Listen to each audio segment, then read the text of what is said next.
Assalamualaikum dan salam sejahtera. Nama saya Muhammad Akif bin Muhammad Sharif, bernombor metrik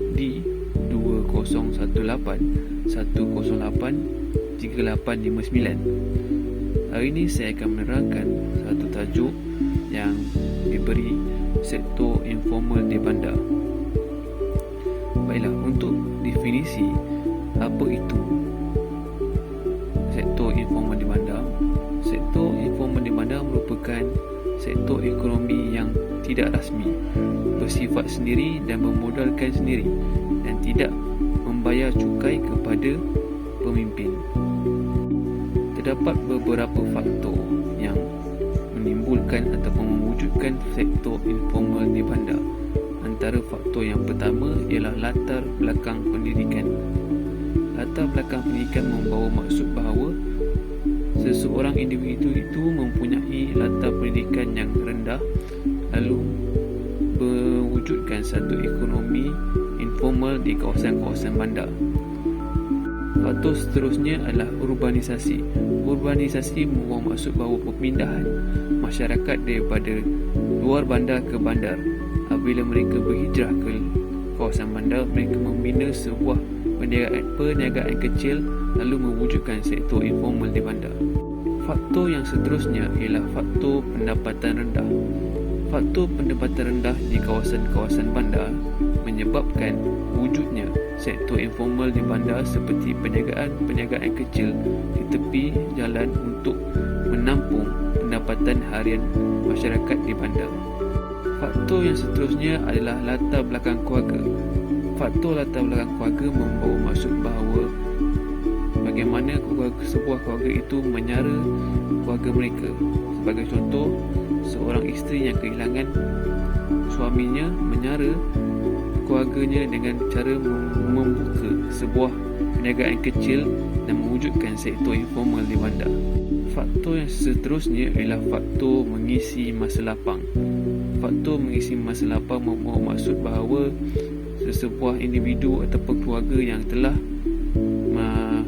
habis bekerja dan mengalami pencen membuka sebuah perniagaan kecil sebagai usaha untuk mengisi masa lapang mereka. Hal ini akan mewujudkan sektor informal di bandar. Seterusnya saya akan menerangkan ciri-ciri sektor informal di bandar. Ciri yang pertama ialah tiada perbankan khusus yang dilakukan oleh individu yang membuka sektor ekonomi informal di bandar. Ciri-ciri sektor ekonomi informal seterusnya ialah tiada peraturan yang khusus seterusnya dan mempunyai ataupun untuk mewujudkan sebuah perniagaan mereka menggunakan modal sendiri dan modal tersebut adalah kecil. Ciri-ciri yang seterusnya ialah tiada pengurusan yang sistematik dan tidak tetap kawasan perniagaannya. Sektor informal di bandar telah mewujudkan kesan-kesan positif dan kesan-kesan negatif. Antara kesan positifnya ialah dapat mengurangkan pengangguran di kawasan bandar.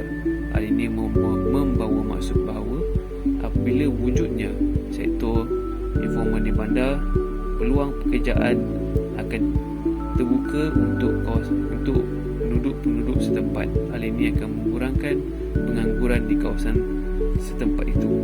Seterusnya, kesan positif ialah menyediakan peluang pekerjaan sebagaimana yang telah diterangkan tadi. Apabila wujudnya sektor informal di bandar, maka akan wujudnya peluang pekerjaan. Kesan positif yang seterusnya ialah peningkatan pendapatan. Hal ini membawa maksud bahawa apabila wujudnya sektor informal di bandar, masyarakat dapat meningkatkan pendapatan dengan melakukan perniagaan kecil untuk mempertingkatkan pendapatan mereka. Seterusnya adalah kesan negatif. Terdapat dua kesan negatif yang telah saya dapati daripada hasil kajian, iaitu yang pertama ialah masalah kebersihan.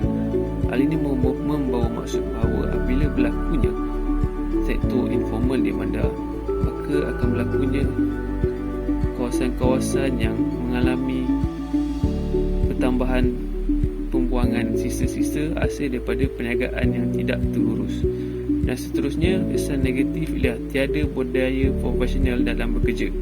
Hal ini membawa maksud bahawa mereka tidak dilatih untuk melakukan perniagaan seperti perniagaan formal. Maka apabila wujudnya sektor informal di bandar secara banyak dan meningkat, maka akan wujudnya budaya tidak profesional dalam bekerja yang tinggi dalam kalangan masyarakat.